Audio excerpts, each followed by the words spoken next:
যাচ্ছি পুরো খবরে।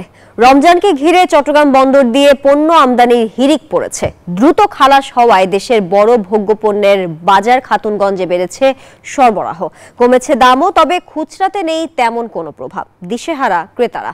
গত রমজানের চেয়ে এবার 1000 টাকা কমে বিক্রি হচ্ছে খেজুর। রতন দাসের ছবিতে চট্টগ্রাম থেকে আরো জানাচ্ছেন নয়ন বড়ুয়া জয়। চট্টগ্রাম বন্দরের এমন ব্যস্ততা যেন জানান দিচ্ছে রমজান সন্নিকটে। ব্যস্ততা বেড়েছে দেশের বড় ভোগ্যপণ্যের বাজার চাকতাই খাতুনগঞ্জে। গত রমজানের চেয়ে এবার দ্বিগুণের বেশি ভোগ্যপণ্য আমদানি হয়েছে রমজানকে ঘিরে। তাই খাতুনগঞ্জে কমেছে ছোলা, ডাল, মশলা সহ সব ধরনের পণ্যের দাম। মোটামুটি প্রচুর পরিমাণ আমদানি হয়েছে। এখন ছোলার বাজারও কম, দিন দিন ডেলি কমতেছে। এখন ধরুন এখন বর্তমান বাজারের মধ্যে নিতে গেলে আপনার ভালো মাল নিতে গেলে আপনার 92 টাকা। খাতুনগঞ্জে ভালো মানের ছোলা বিক্রি হচ্ছে 80 থেকে 90 টাকা কেজি। মসুর ডাল বিক্রি হচ্ছে 90 থেকে 125 টাকা কেজি। কমেছে সব ধরনের ডালের দাম। আমদানিকারকরা বলছেন আন্তর্জাতিক বাজারে পণ্যের দাম কম, তাই দেশের বাজারেও কমতির দিকে। রমজানে পণ্যের দাম আরো কমবে বললেন এই আমদানিকারক।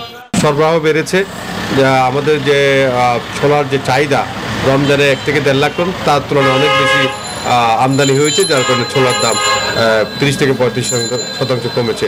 পাশাপাশি অন্য পণ্যের দামও কমেছে। এইদিকে আমদানি শুল্ক কমিয়ে দেয় খেজুরের দাম কমেছে গতবারে রমজানের চেয়ে 1000 টাকা। গত রমজানে জাইদি খেজুর ছিল 2550 টাকা, 2600 টাকা। এবার প্রথম বিক্রিতে শুরু হয়েছে 1700 টাকা। তাইলে 850 টাকা বা 900 টাকা কম পার কার্টনে, 1 কেজিতে 90 টাকা কম। তাই এটা হলো যথেষ্ট। তবে পাইকারিতে সব ধরনের পণ্যের দাম কমলেও খুচরাতে উল্টো চিত্র, বরং বেড়েছে বেশিরভাগ পণ্যের। বক্তারা বলছেন পণ্য সিন্ডিকেটের কাছে জিম্মি তারা। সারা বছরই নিত্যপণ্যটা সরকারের নিয়ন্ত্রণে থাক এবং সাধারণ মানুষের নাগালে থাক। দ্রব্যমূল্যটা নিয়ন্ত্রণে থাকুক, যাতে ওরা শান্তিমতো রোজার রমজানের দিনটা পার করতে পারে। রমজানের আগে বাজার মনিটরিং জোরদার করার ঘোষণা জেলা প্রশাসনের। নয়ন বড়ুয়া জয়, নিউজ 24, চট্টগ্রাম। আগামী রমজানে নিত্যপণ্যের দাম ক্রেতাদের সহনশীল রাখতে ব্যবসায়ীদের আহ্বান জানিয়েছেন চট্টগ্রাম মেট্রোপলিটন চেম্বারের সভাপতি খলিলুর রহমান। সকালে চট্টগ্রামের পটিয়া উপজেলার জিরি খলিল মীর আদর্শ উচ্চ বিদ্যালয় মাঠে মীর আহমদ সওদাগরের স্মরণ সভায় প্রধান অতিথির বক্তব্যে কথা বলেন। দেশে আমদানি রপ্তানিতে চট্টগ্রামের ব্যবসায়ী মীর আহমদের বড় ধরনের অবদানের কথা স্মরণ করেন তিনি। স্মরণ সভা কমিটির আহ্বায়ক অধ্যক্ষ SM মিসবাউর রহমানের সভাপতিত্বে আরও উপস্থিত ছিলেন সাউদার্ন ইউনিভার্সিটি বাংলাদেশের উপাচার্য ডক্টর শরীফ আশরাফুজ্জামান সহ অন্যান্যরা। চট্টগ্রাম অঞ্চলেও বেড়েছে শীতের প্রভাব। হাসপাতালে বাড়ছে শীতজনিত রোগীর সংখ্যা। এদিকে শীত নিবারণে ফুটপাতের দোকানেও ভিড় বেড়েছে নিম্ন ও মধ্য আয়ের মানুষের। আরো খবর জানাতে যুক্ত হচ্ছেন আমাদের সহকর্মীরা। শুরুতেই যাব চট্টগ্রামে, সেখানে আছেন সহকর্মী নয়ন বড়ুয়া জয়। জয়, চট্টগ্রামে শীতের প্রভাব কেমন দেখছেন, আর হাসপাতালের চিত্র সম্পর্কে আপনার কাছে বিস্তারিত জানতে চাই।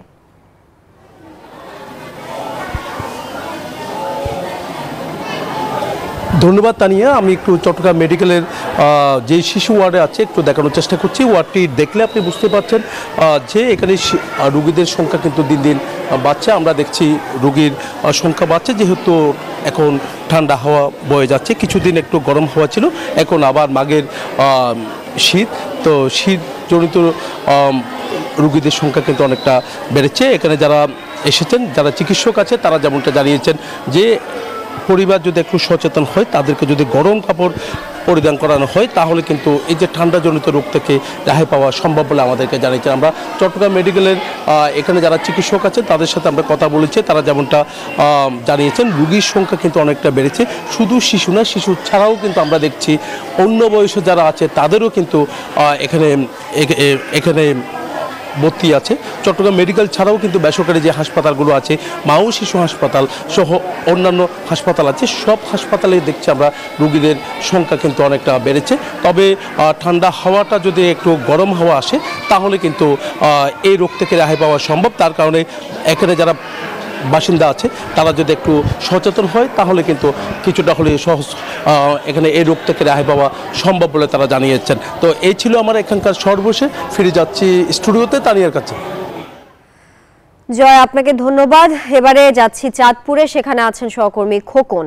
খোকন, আপনার ওখানে চাঁদপুরে শীতের প্রকোপ কেমন দেখছেন আর সাধারণ মানুষ কি বলছে জানাবেন।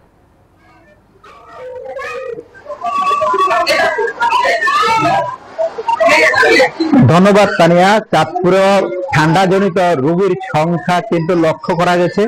বিভিন্ন সরকারি হাসপাতালগুলোতে বৃদ্ধ এবং শিশু রোগীর সংখ্যা তারা চিকিৎসার জন্য এখানে এসেছে। আমি আছি চাঁদপুর জেনারেল সদর হাসপাতালে, সেখানে ঘুরে দেখা যায় যে শিশু ওয়ার্ড ঘুরে দেখা যায় সেখানে 78 জন রোগী কিন্তু আজকে ওয়ার্ডে ভর্তি আছে। তারা ঠান্ডা, কাশি, জ্বর, নিউমোনিয়া সহ শ্বাসকষ্ট সহ বিভিন্ন রোগে তারা কিন্তু এখানে চিকিৎসা নিতে এসেছে এবং অতি দুর্বল 9 জন কিন্তু আইসিইউতে রয়েছে। এছাড়া বহির্বিভাগে আজকে এসেছে 65 জন রোগী, এর ভিতরে বাকি 12 জন কিন্তু তারা আসনে ভর্তি হয়েছে আর বাকি রোগী কিন্তু চিকিৎসা সেবা নিয়ে তারা বাড়িতে চলে গেছেন। এছাড়া বিশেষজ্ঞ চিকিৎসক বলেছেন যারা অতি দুর্বল এবং শ্বাসকষ্ট এবং জ্বর, নিউমোনিয়া আক্রান্ত তাদেরকে দ্রুত হাসপাতালে ভর্তি হওয়ার জন্য কিন্তু পরামর্শ দিয়েছেন এবং তাদের যাতে কোনো অবস্থাতে ঠান্ডা না লাগে এবং তার পাশাপাশি মায়ের দুধ খাওয়ানোর পরামর্শ কিন্তু দিয়েছেন।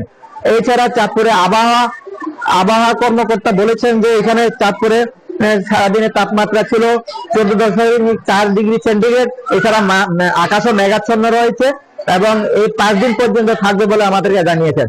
তাই এই ছিল চাঁদপুরের সর্বশেষ। আমি ফিরছি স্টুডিওতে। খোকন, আপনাকে ধন্যবাদ চাঁদপুরের হাসপাতালগুলোর সবশেষ অবস্থা জানানোর জন্য। দর্শক, এবারে যাচ্ছি রাঙামাটিতে, সেখানে আছেন সহকর্মী মুমু। মুমু, শীতের প্রকোপে দিন দিন শীতজনিত রোগীর সংখ্যা বাড়ছে, শীত নিবারণের জন্য কি কি পদক্ষেপ নেওয়া হচ্ছে আপনার ওখানে জানাবেন।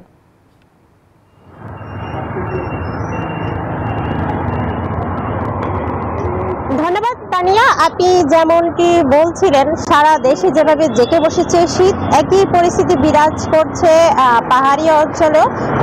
তীব্র ঠান্ডা অনুভূত হওয়ার কারণে এখানকার জনজীবন একেবারেই স্থবিরতা বিরাজ করছে। বিশেষ করে যারা বৃদ্ধ এবং শিশু আছে তারা কিন্তু ঠান্ডাজনিত রোগে আক্রান্ত হচ্ছে এবং যেহেতু সীমান্তবর্তী এলাকা, পাহাড়ি অঞ্চল, এখানে এমনিতেই শীত বেশি অনুভূত হয়, যার কারণে সাধারণ মানুষরা বেশি বিভিন্ন রোগে আক্রান্ত হয়। জ্বর, সর্দি, কাশি প্রত্যেকটা ঘরে ঘরে তো লেগেই আছে। হাসপাতালগুলোতে কিন্তু আমরা দেখেছি অসংখ্য রোগীর ভিড় জমে আছে এবং প্রত্যন্ত এলাকায় স্থানীয় প্রশাসনের উদ্যোগে এরই মধ্যে কম্বল বিতরণ করা হয়েছে এবং স্বাস্থ্য বিভাগের পক্ষ থেকে বারবার সচেতন করা হচ্ছে যারা ঠান্ডাজনিত রোগে ভুগছে তাদেরকে সচেতন হওয়ার জন্য। বিশেষ করে ডায়রিয়া বিষয়ে আক্রান্ত হচ্ছে স্থানীয়রা, সেজন্য স্বাস্থ্যকর খাবারের পাশাপাশি স্বাস্থ্যকর পরিষ্কার পরিচ্ছন্ন থাকার জন্য বারবার তাগিদ দেওয়া হচ্ছে। মানুষ যদি সচেতন হয় তাহলে এই ঠান্ডাজনিত রোগ থেকে তারা মুক্তি পাবে, এমনটা জানিয়েছে। শৈত্যপ্রবাহের প্রভাব আরও থাকবে বলে জানিয়েছে আবহাওয়া অফিস। সে পর্যন্ত সবাইকে সচেতন করার জন্য স্থানীয় প্রশাসন কাজ করছে। তো রাঙামাটি থেকে এই ছিল আমার কাছে সর্বশেষ তথ্য। পেয়ে যাচ্ছি স্টুডিওতে তানিয়া। মুমু, আপনাকে ধন্যবাদ পাহাড়ি অঞ্চলে শীতের প্রকোপ সম্পর্কে বিস্তারিত জানানোর জন্য। দর্শক, এবারে যাচ্ছি কুমিল্লায়, সেখানে আছেন সহকর্মী মহিউদ্দিন। আমরা তো জানি শীতজনিত রোগে আক্রান্ত হওয়ার ঝুঁকি সবচেয়ে বেশি বয়স্ক ও শিশুদের মাঝে। আপনার ওখানে শীতের প্রকোপ কি দেখছেন?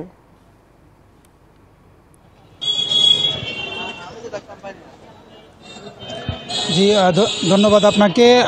কুমিল্লা সারা দেশের ন্যায় কুমিল্লাও কিন্তু চলছে কিন্তু সকাল বিকাল শীতের প্রকোপ, যার পরিপ্রেক্ষিতে শিশু এবং বয়োজ্যেষ্ঠ যারা রয়েছেন তারাই বেশিরভাগই এই শীতে আক্রান্ত হচ্ছেন।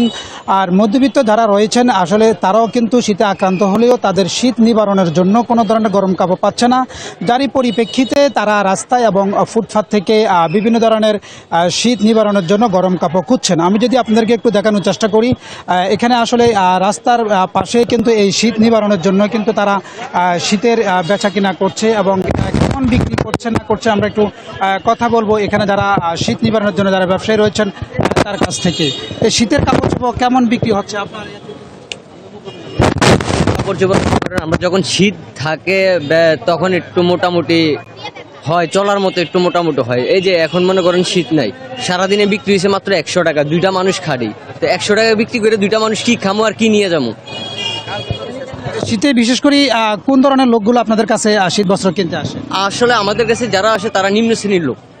আমাদের কাছে তো আর বড় লোকরা আসবে না কেনাকাটা করার জন্য, যারা পয়সা হলে তারা তো মার্কেটেই করে, আর নিম্ন শ্রেণীর যারা আছে তারাই আমাদের সাথে কাছ থেকে কেনাকাটা করে। আচ্ছা, আমি একটু কথা বলবো এখানে যারা আছেন তাদের কাছ থেকে কেমন তাদের বেচা কেনা চলছে এই বিষয়গুলো নিয়ে আমরা এই যে কুমিল্লা তো শীত নামছে সকাল বিকাল, আপনি কেমন বুঝতেছেন আসলে এই শীতের পরিস্থিতিটা? আসলে আবহাওয়াটা একটু ডিফারেন্ট। মাঝে মাঝে একবারেই শীত মনে হয় যেন এবারে শীত পড়তেছে না, শীত নাই, আবার মাঝে মাঝে প্রচণ্ড শীত পড়ে সকাল বিকাল। তো আর বিশেষ করে আজকে 2-3 দিন একটু শীতের প্রকোপটা কুমিল্লাতে একটু বেশি। তো শীতের কারণে আসলে আমাদের ছোট বাচ্চারা এবং বয়স্ক যারা আছেন তারা একটু অসুস্থ হচ্ছে। বিভিন্ন হসপিটালগুলোতে রোগীদের প্রচণ্ড ভিড়, ঠান্ডাজনিত রোগে। যেমনটা বলছিলাম আসলে সাধারণ মানুষই কিন্তু আসলে এই শীতের প্রকোপটা সকাল বিকাল কিন্তু তারা ফেস করতেছে। তো এই ছিল কুমিল্লা থেকে আমার কাছে সর্বশেষ। চলে যাচ্ছি স্টুডিওতে। তানিয়া। কুমিল্লা, মহিউদ্দিন আপনাকে ধন্যবাদ কুমিল্লা থেকে যুক্ত থাকার জন্য। দর্শক, শীতের প্রকোপ নিয়ে বিস্তারিত জানাতে দেশের বিভিন্ন স্থান থেকে যুক্ত ছিলেন আমাদের সহকর্মীরা। ষড়যন্ত্র করে নির্বাচন বিলম্বিত করা ঠিক হবে না বলে মন্তব্য করেছেন চট্টগ্রাম মহানগর বিএনপির সাবেক সহ সভাপতি শামসুল আলম। দুপুরে ফিরিঙ্গি বাজার ওয়ার্ড বিএনপি ও অঙ্গ সহযোগী সংগঠনের উদ্যোগে শীতার্ত মানুষের মাঝে কম্বল বিতরণকালে একথা বলেন তিনি। ওয়ার্ড বিএনপির সাবেক সভাপতি আক্তার খানের সভাপতিত্বে আরও বক্তব্য রাখেন এম এ হালিম, ইসমাইল বালী সহ অন্যান্যরা।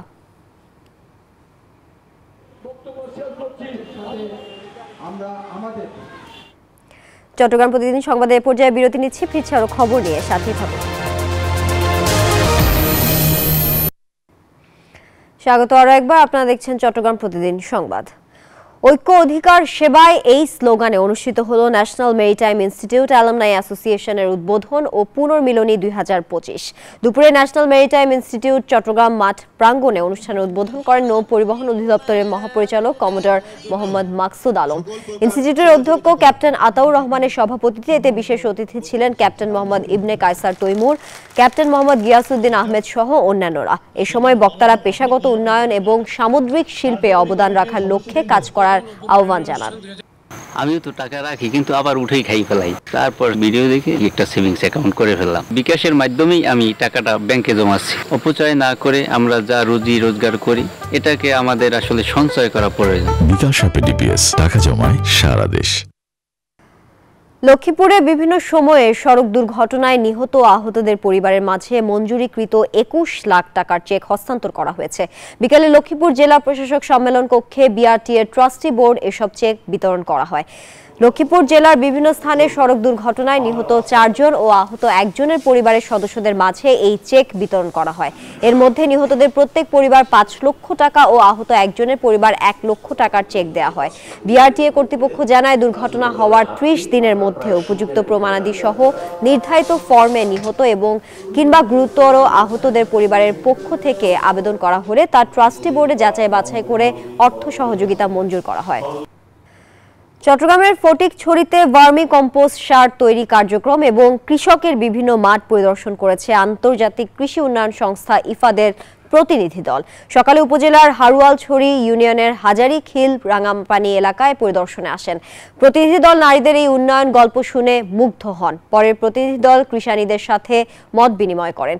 এ সময় প্রতিনিধি দলের প্রধান পিটারনাল বোগার্ড বাংলাদেশের কৃষির উন্নয়নে তাদের সহযোগিতা অব্যাহত রাখার প্রতিশ্রুতি দেন।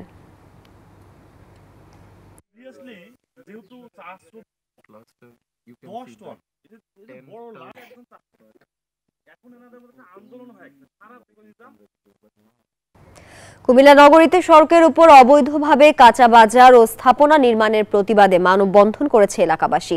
দুপুরে মানববন্ধনে বক্তারা জানান, স্কুল কলেজ ও বাড়ির প্রবেশদ্বারে স্থানীয়দের পথ চলাতে বিঘ্ন ঘটিয়ে মার্কেট নির্মাণ করছে, যার কারণে চলাচলে জনজীবন হুমকির মুখে, যার ফলে স্কুল পড়ুয়া শিক্ষার্থীদের ও সাধারণ মানুষের চলাচলে হুমকির মুখে দাবি করেন তারা। এ সময় সড়ক চলাচলের রাস্তা প্রশস্ত করার দাবি জানান এলাকাবাসী।